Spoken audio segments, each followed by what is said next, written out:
Shalom Bapak Ibu semua, mari kita bersama-sama saat ini mendengarkan firman Tuhan yang terambil dari Injil Matius 18 ayat 21 sampai dengan yang ke-35. Sebelumnya mari kita berdoa. Tuhan Allah Bapa yang bertahta di kerajaan surga, di saat ini, di hari yang Engkau berkati, kami datang kepadamu ya Bapa mengucap syukur untuk segala nikmat, berkat dan anugerah yang Engkau beri. Khususnya jikalau kami boleh berkumpul bersama dalam rumah ibadah-Mu untuk memuji, memuliakan nama Tuhan. Bapa, berkatilah kami, sempurnakanlah syukur dan sukacita kami saat ini dengan firman-Mu, supaya lengkaplah semuanya. Berkati kami Bapa dengan firman-Mu, biarlah Engkau berkata-kata bagi kami semua, karena firman-Mu adalah terang bagi langkah kami, kekuatan dalam kehidupan kami. Bersabdalah bagi kami ya Tuhan, kami siap mendengarkan. Hamba-Mu yang Tuhan pakai untuk menyampaikan firman, Tuhan urapi, supaya apa yang dikatakannya hanyalah turut dengan kehendak-Mu saja. Di dalam Tuhan Kristus kami berdoa. Amin. Firman Tuhan terambil dari Injil Matius 18 ayat yang ke-21 sampai dengan yang ke-35, yang demikian firman Tuhan. Kemudian datanglah Petrus dan berkata kepada Yesus, Tuhan, sampai berapa kali aku harus mengampuni saudaraku jika ia berbuat dosa terhadap aku? Sampai 7 kali? Yesus berkata kepadanya, bukan, aku berkata kepadamu bukan sampai 7 kali, melainkan sampai 70 kali 7 kali. Sebab hal kerajaan surga seumpama seorang raja yang hendak mengadakan perhitungan dengan hamba-hambanya. Setelah ia mulai mengadakan perhitungan itu, dihadapkanlah kepadanya seorang yang berhutang 10.000 talenta. Tetapi karena orang itu tidak mampu melunaskan hutangnya, raja itu memerintahkan supaya ia dijual beserta anak istrinya dan segala miliknya untuk membayar hutangnya. Maka sujudlah hamba itu menyembah dia, katanya, sabarlah dahulu, segala hutangku akan kulunaskan. Lalu tergeraklah hati raja itu oleh belas kasihan akan hamba itu, sehingga ia membebaskannya dan menghapuskan hutangnya. Tetapi ketika hamba itu keluar, ia bertemu dengan seorang hamba lain yang berhutang 100 dinar kepadanya. Ia menangkap dan mencekik kawannya itu, katanya, bayar hutangmu.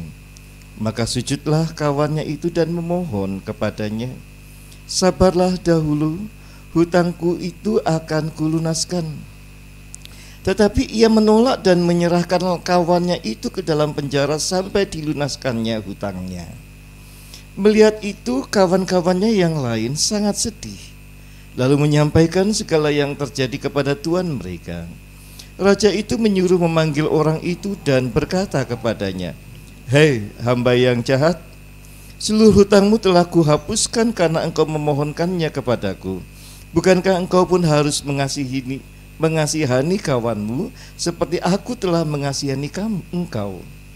Maka marahlah tuannya itu dan menyerahkannya kepada algojo sampai ia melunaskan seluruh hutangnya. Maka Bapakku yang di surga akan berbuat demikian juga terhadap kamu, apabila kamu masing-masing tidak mengampuni saudaramu dengan segenap hatimu. Bapak Ibu jemaat yang terkasih di dalam Tuhan Yesus Kristus, pada saat ini firman Tuhan berbicara soal pengampunan. Mengapa pengampunan menjadi penting? Karena pengampunan adalah bagian yang terutama dalam sebuah komunikasi hubungan antar manusia.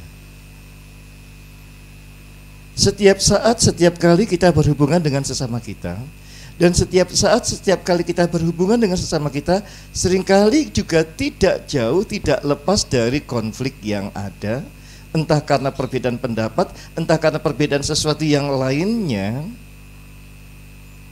sering ada dalam konflik. Ketika terjadi konflik itu, maka marahlah seorang akan yang lain. Dan ketika kemarahan itu tidak terungkapkan, tercapai, tidak terbayarkan, maka ungkapan marah tadi tidak terselesaikan, maka bisa menjadi sebuah rasa dendam. Rasa dendam menjadikan seseorang berpikir, berbuat untuk bagaimana mencelakai lawannya. Dan sebenarnya rasa dendam itu tidak hanya berpikir untuk bagaimana dia mencelakai orang lain, tapi sebenarnya rasa dendam itu juga mencelakai dirinya sendiri. Pernah tidak kita hidup di dalam sebuah rasa dendam terhadap orang lain? Dan siapakah sesungguhnya yang paling menderita dari semua itu? Adalah diri kita sendiri. Bapak Ibu yang terkasih dalam Tuhan Kristus, memang bukan suatu hal yang mustahil dalam sebuah hubungan, dalam sebuah komunikasi dengan sesama kita terjadi permasalahan-permasalahan, terjadi konflik yang ada. Dan jikalau ini terjadi setiap saat dalam kehidupan kita, sungguh tidak menyenangkan, sungguh tidak mengenakkan. Dan dalam setiap konflik yang ada, setiap orang pasti mencari dan membenarkan dirinya sendiri serta mempersalahkan orang lain.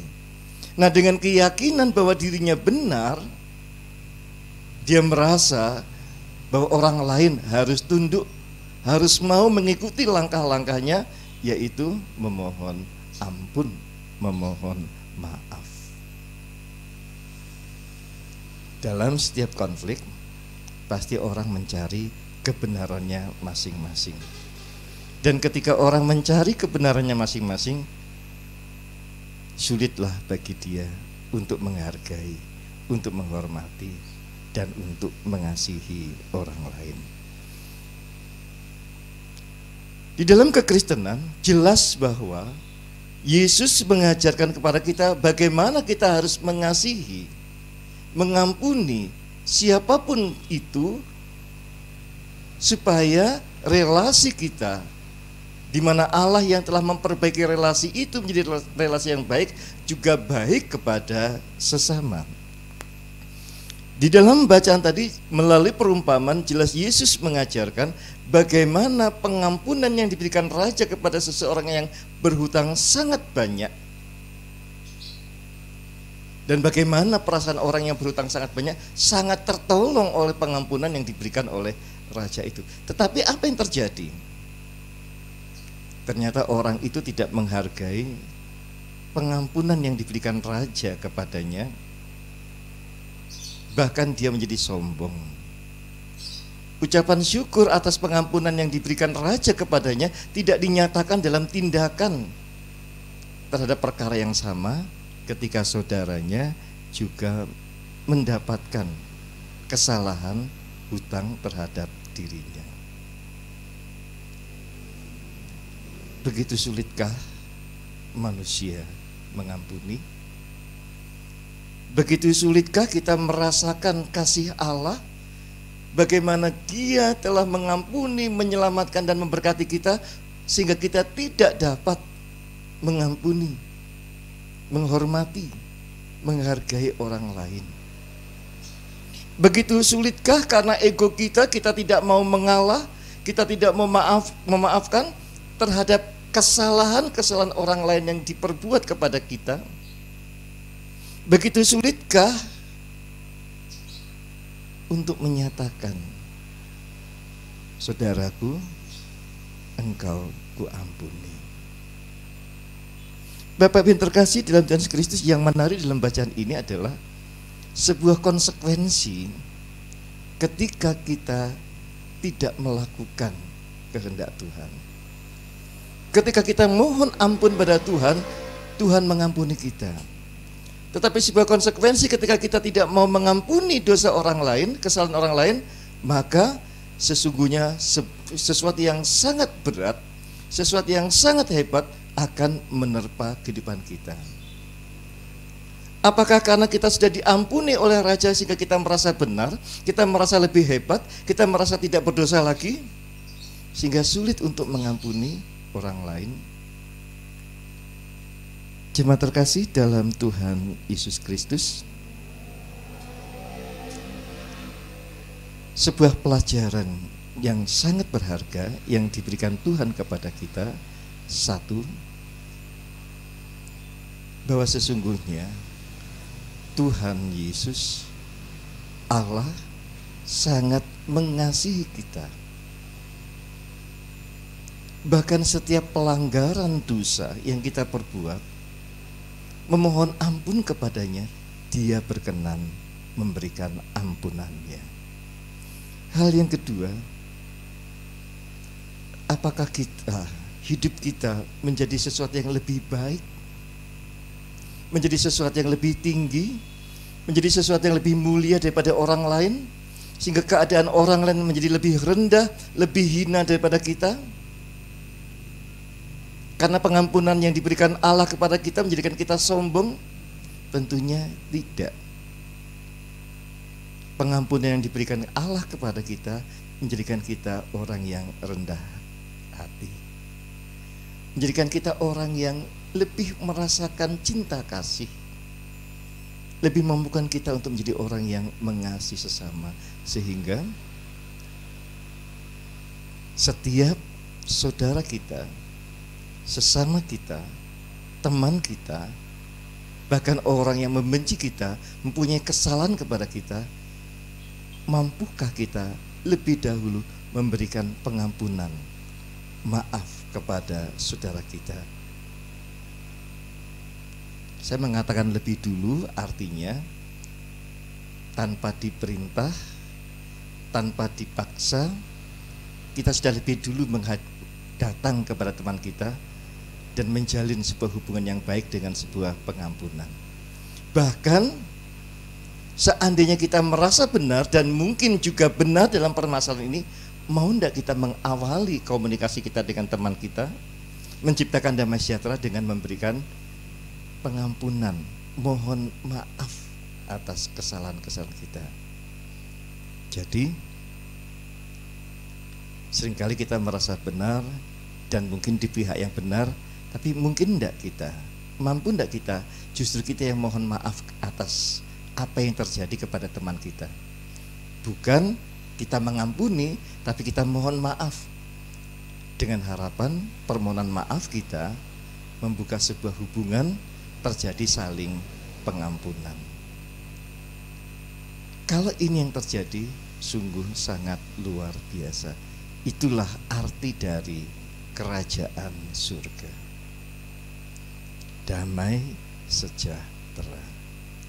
Nah, karena itu Bapak yang terkasih, sesuatu yang harus, sesuatu yang wajib kita lakukan, sebagaimana engkau telah mendapatkan pengampunan dari Allah, sebagaimana engkau telah mendapatkan kasih setia Allah, maka demikianlah juga hendaknya engkau pun mengampuni sesamamu, mereka yang bersalah kepadamu.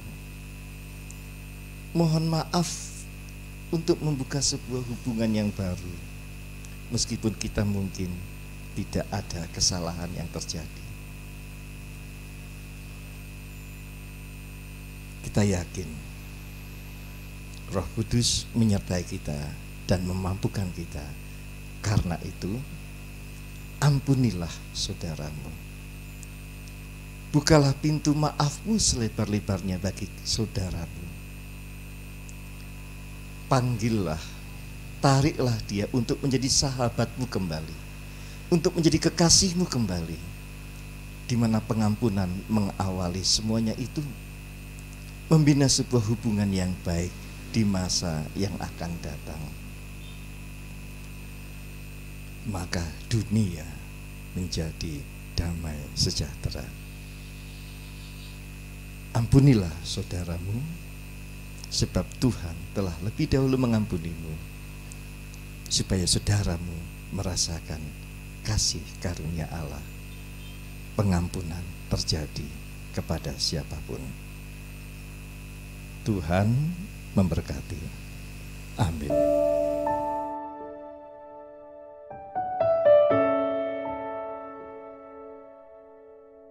Mari kita berdoa. Ya Bapa Surgawi, dikala kami berjalan mengarungi kehidupan di dunia ini, seringkali kami diperhadapkan kepada sesuatu yang tidak menyenangkan. Baik ketika kami melukai hati saudara kami, ataupun kami merasa dilukai oleh orang lain karena perbuatan dan tindakannya, sehingga menjadikan hidup kami tidak nyaman, karena ada sebuah batasan yang memisahkan antara kami dan kekasih kami. Kan ya Bapa, kami mohon kiranya, sebagaimana Engkau yang senantiasa mengasihi atas kami, bahkan berkenan mengampuni segala dosa kesalahan kami, kiranya kami pun juga dimampukan untuk mengampuni orang-orang yang bersalah kepada kami, atau juga kami berani untuk memohon ampun kepada orang-orang di mana kami telah berbuat salah kepada mereka. Sebab siapakah kami sesungguhnya ya Tuhan? Kami bukanlah orang yang suci dan benar di hadapan-Mu dan di hadapan sesama. Kami juga sama seperti kebanyakan orang lainnya yang seringkali berbuat dosa, tetapi kami menjadi bagian dari anak-Mu yang mendapatkan belas kasihan. Kau juga mampukan kami untuk berbelas kasihan kepada sesama kami. Kami percaya dengan semua itu terciptalah damai sejahtera, di mana kami dapat membangun dunia dengan penuh damai sejahtera. Berkatilah kami, berkatilah gereja kami untuk dapat melakukan kehendak Tuhan, hidup saling mengampuni. Berkati juga mereka Bapa yang terbaring sakit, saudara-saudara kami yang menderita karena sakitnya. Tuhan berkati dan Tuhan sembuhkan, Tuhan pulihkan dari segala penderitaannya, baik melalui obat-obatan dan pemeliharaan yang diterimanya. Biarlah sukacita boleh kembali ada pada mereka, karena Engkau menyembuhkan dan memulihkan. Berkati mereka yang sedih hatinya, Tuhan hiburkan. Berkati mereka yang khawatir akan masa depannya, terlebih pada situasi saat ini ketika mereka tidak dapat bekerja mencari nafkah. Berkatilah Bapa dengan anugerah-Mu yang menggerakkan banyak orang untuk menjadi penolong bagi saudara-saudara kami. Bahkan kami juga menjadi penolong bagi saudara kami, sehingga mereka yang berkekurangan dapat berkecukupan karena berkat Tuhan yang dilimpahkan kepadanya melalui banyak orang, melalui kami juga. Bapa, berkatilah juga bangsa dan negara ini. Berkatilah atas para pemimpin kami, khususnya dalam mengatasi pandemi yang ada. Mampukan kami untuk hidup bijak, mampukan kami untuk hidup senantiasa menjaga kesehatan dan tetap semangat. Mampukan kami untuk mendisiplinkan diri mengikuti protokol yang ada. Biarlah semuanya itu boleh mencegah semakin meluasnya pandemi yang ada, dan bahkan kami dapat mengalahkan dengan keberanian dan kesehatan yang diberikan oleh Tuhan. Bapa, dengarkanlah juga doa-doa kami ketika kami datang kepadamu. Tuhan, dengarkanlah, kabulkanlah doa permohonan kami. Sebab doa syukur dan permohonan kami haturkan di dalam nama Tuhan Yesus Kristus. Amin. Tuhan memberkati.